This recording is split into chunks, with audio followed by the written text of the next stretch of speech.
Science and technology নামে যদি 15টি বিশ্ববিদ্যালয় খোলা হলো, সেখানে কেন এই সাধারণ সাবজেক্ট খুলতে হবে? এই মুহূর্তে বাংলাদেশে সব মিলিয়ে বোধহয় 55টি পাবলিক বিশ্ববিদ্যালয় আছে, তার ভিতরে 7টি এগ্রিকালচার যেটা বিশেষায়িত, সেখানে তো বাংলা ইংরেজি খোলা হয় নাই, বিজনেসে খোলা হয় নাই। 5টি ইঞ্জিনিয়ারিং ইউনিভার্সিটি আছে, সেখানেও বিজনেস ফ্যাকাল্টি খোলে নাই, বাংলা ইংরেজি সহ অন্যান্য সাবজেক্ট অনার্স খোলে নাই। তাহলে সায়েন্স অ্যান্ড টেকনোলজি নামে যদি 15টি বিশ্ববিদ্যালয় খোলা হলো, সেখানে কেন এই সাধারণ সাবজেক্ট খুলতে হবে? যে তাহলে এই সাবজেক্ট কি চরিত্রের সাথে যায়? আমার বিশ্ববিদ্যালয়ের যে চরিত্র, যে ক্যারেক্টার, আমি বলছি যে আমার ইঞ্জিনিয়ারিং ইউনিভার্সিটি, সেখানে বাংলা ইংরেজি অনার্স নাই, কিন্তু ওখানে জিডি হিসেবে পড়ানো হয় আর একটা ডিপার্টমেন্ট আছে, ফাইন। এগ্রিকালচারেরও একই অবস্থা, সেখানে তো আমার যেহেতু কৃষি বিশ্ববিদ্যালয়, সেখানে তো আমার বাংলা ইংরেজি খোলার অপশন হয়, কিন্তু সেখানে জিডি পরিষেবা পড়ানো যেতে পারে।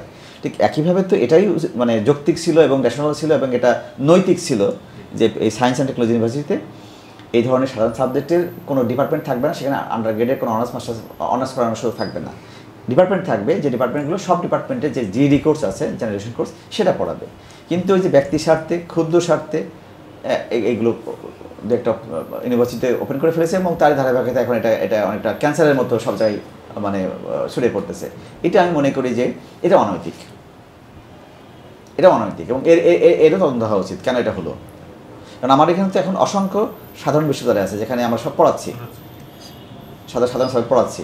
তাহলে আমি কেন তাহলে আমার স্পেশালাইজ যে ইউনিভার্সিটিগুলো করেছি, যেটা আমাদের গবেষণা শিক্ষাতে অবদান রাখবে, বিশেষ বিজ্ঞান গবেষণা এবং শিক্ষাতে অবদান রাখবে, সেগুলোকে কেন আমি সাধারণ বিশ্ববিদ্যালয়ে ট্রান্সফার করবো? যদি তাই করতে হয় তাহলে আগে নামগুলো চেঞ্জ করে ফেলি, আমরা নাম চেঞ্জ করে দেন, আমরা আমাদের মতো সব যা খুঁজি সব আমরা খুলে ফেলি। আমাদের তো নাই। আমি মনে করি যে এটা বন্ধ হওয়া উচিত এবং এটা আমি মনে করি যে আমাদের এটা সরকারিভাবে এটা রাষ্ট্রীয়ভাবে এটা একটা সিদ্ধান্ত হওয়া উচিত যে সায়েন্স টেকনোলজির মধ্যে সাধারণ সাবজেক্ট খোলার ব্যাপারে একটা বিধিনিষেধ থাকা দরকার। না হলে এটা মহামারীর মতো এটা হয়ে যাচ্ছে, এটা যায় না।